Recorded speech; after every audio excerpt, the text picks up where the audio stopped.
Pessoal, hoje a gente vai falar sobre campos elétricos uniformes, campos no interior de condutores, como que funciona o campo de condutores esféricos, maciços ou ocos, e falar sobre a blindagem eletrostática.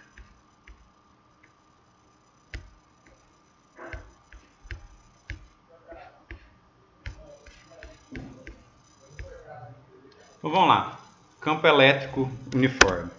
O campo elétrico ele é chamado de uniforme quando o vetor campo elétrico tem a mesma intensidade, direção e sentido em todos os pontos.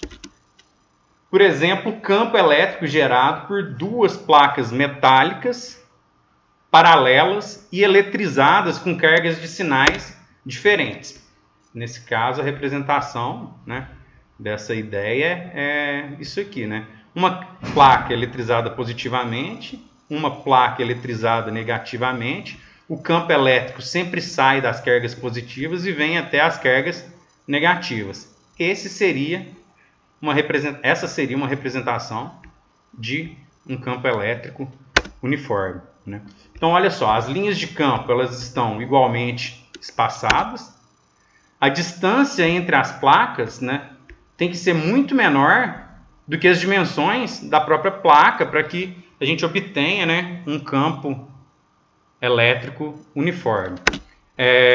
Só que no interior das placas, o campo elétrico é considerado uniforme, mas externamente, nas extremidades da placa, esse campo é irregular, conforme a gente pode ver aqui na figura. Essa alteração do campo nas extremidades, aqui nas bordas dessa placa, a gente chama ela de efeito de borda. O campo elétrico no interior de um condutor, primeiro vamos imaginar aí um corpo condutor inicialmente nulo. Tem lá um corpo condutor, esfera metálica. Agora considere que ele foi tocado por um corpo carregado com carga negativa e houve a transferência de elétrons para ele. Então a gente tem que ter um corpo eletrizado negativamente. Esse corpo vai tocar o corpo nulo e vai haver a transferência de elétrons para esse corpo. Imediatamente os elétrons transferidos se repelem. Cargas de mesmo sinal se repelem e tendem o quê? A se afastar o máximo possível, atingindo o equilíbrio eletrostático e se distribuindo na superfície externa do condutor. Essa distribuição de cargas acontece no intervalo de tempo muito pequeno. Então, a situação análoga ocorre para um corpo eletrizado positivamente.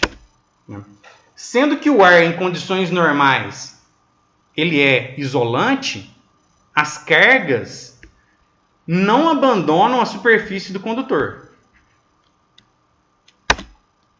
Assim, o campo elétrico no interior do condutor é nulo. Se as cargas elas estão todas espalhadas na superfície externa desse condutor, dentro a gente não vai possuir cargas. Se não possui cargas, a gente não vai ter campo elétrico. O campo elétrico no interior de um condutor sempre será nulo. Então vamos lá, um condutor esférico carregado maciço ou oco. O campo elétrico é nulo no interior do condutor. Na superfície do condutor, o módulo do vetor campo elétrico ele é máximo. A direção do vetor campo elétrico é sempre perpendicular à superfície, então forma um ângulo de 90 graus com a superfície. Fora do condutor, o campo elétrico é igual ao de uma carga pontiforme. A gente pode identificar que a carga total desse condutor está centralizada, a gente pode imaginar, está centralizada no ponto mais interno dessa esfera. E o campo fora dessa carga elétrica, para uma distância maior do que o raio dessa esfera, esse campo vai ser igual ao campo gerado por uma carga pontiforme. E de dentro igual a zero, né? Quando a distância que a gente está analisando, né, é menor do que o raio dessa esfera. Então, olha lá. Aqui a gente tem, para um D maior do que o raio, né? Então, a gente tem o campo analisado da parte externa, né? E de fora, a gente usa K vezes Q sobre D ao quadrado. Para um setor no espaço onde a distância aqui é menor do que esse R, o campo sempre será zero por não possuir cargas na parte interna de um condutor. Vamos lá, vamos falar sobre a gaiola de Faraday aí, né, que é a blindagem eletrostática. Para isso a gente vai assistir um videozinho aí. Imagine a seguinte situação. Você está caminhando numa área aberta, muito ampla, e ao longe você percebe a formação de nuvens de chuva, mas são nuvens enormes, escuras, poderosas, e de repente uma tempestade começa. Muita água e alguns raios, muitos raios. Você começa a se preocupar porque pelo som os raios estão cada vez mais próximos de você. E aí você precisa se proteger e começa a correr procurando um lugar para se proteger. De repente ao longe você enxerga 3 objetos: uma grande caixa de papelão, uma anilha de concreto e um carro velho abandonado sem as portas. E aí, para onde você deve correr? Qual o lugar mais seguro para ficar no meio dessa trovoada? Pergunte à física. Fala curioso, fala curiosa. Se você assistiu ao último Pergunte à Física, olha ele aqui no card, provavelmente você já parou para pensar sobre esse problema. Então vamos lá. Tudo começa a partir da interação elétrica. Como é sabido, cargas de mesmo tipo, cargas que apresentam mesmos sinais, sofrem repulsão elétrica. Também sabemos que em materiais bons condutores de eletricidade, o excedente de portadores de carga, o excedente de carga elétrica vai sempre para a periferia externa do corpo. Isso mesmo, para a casca. Ora, quando um corpo que é bom condutor é carregado eletricamente, por conta da repulsão elétrica, esses portadores buscam a máxima separação, o máximo afastamento, e é por isso que migram para a casca. Bom, daí já dá para a gente começar a pensar na resposta. Imagina o que é melhor condutor: papel, madeira, cimento ou metal? Isso, metal, por conta da sua distribuição dos elétrons nos átomos do metal, você tem sempre uma melhor condução através do metal do que através de concreto, madeira ou papel. Logo, quando você está numa casca metálica, o excesso de cargas sempre migra ou fica na casca, na parte externa dela. E aí é onde está o segredo do efeito da blindagem eletrostática.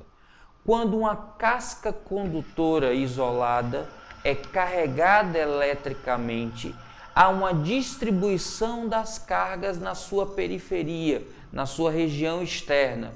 E no momento em que é atingido o equilíbrio eletrostático, essas cargas produzem um campo nulo no interior da casca.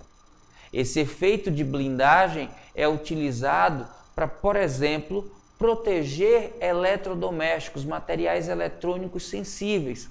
Perceba que todos eles vêm dentro de uma caixa metálica, vêm dentro de uma casca metálica. A parte eletrônica está protegida por conta dessa casca.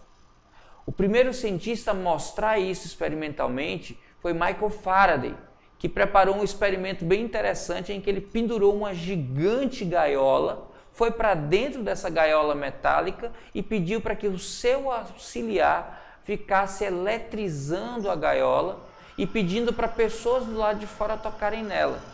Ele, dentro da gaiola, por mais que a gaiola estivesse eletrizada, nada sofria. Já as pessoas que tocavam a gaiola pelo lado externo ficavam recebendo descargas elétricas. Por conta desse experimento, o efeito de blindagem eletrostática é também conhecido como gaiola de Faraday. E aí, curioso, e aí, curiosa? Tranquilo de responder agora, né? A casca metálica é a melhor opção, então corre para dentro do automóvel. Isso mesmo, dentro de automóveis ou, por exemplo, dentro de aviões, não corre-se o risco de eletrocutação. Como você vê nas imagens, os raios atingindo aviões ou automóveis vão ter as cargas em excesso distribuídas pela periferia externa, pela casca, e por conta disso, quem está na região interna nada sofre com esse raio. É esse mesmo fenômeno que atrapalha, por exemplo, o funcionamento do celular dentro de elevadores metálicos. Quando você tem toda a estrutura metálica ao redor do celular, o efeito de blindagem bloqueia o acesso de ondas eletromagnéticas externas para dentro do elevador. Não que haja um bloqueio magnético, mas uma onda eletromagnética tem dois campos, um campo elétrico e um campo magnético. Como o campo elétrico não consegue atingir o celular no interior da casca metálica, o celular perde sinal e perde a funcionalidade. Tranquilo? E aí, entendeu tudo direitinho? Alguma dúvida? Aqui nos comentários. Alguma sugestão? Alguma crítica? Aqui nos comentários. Nem sempre eu respondo tudo, mas eu leio todos eles. Vamos juntos, divulgando a ciência no nosso país.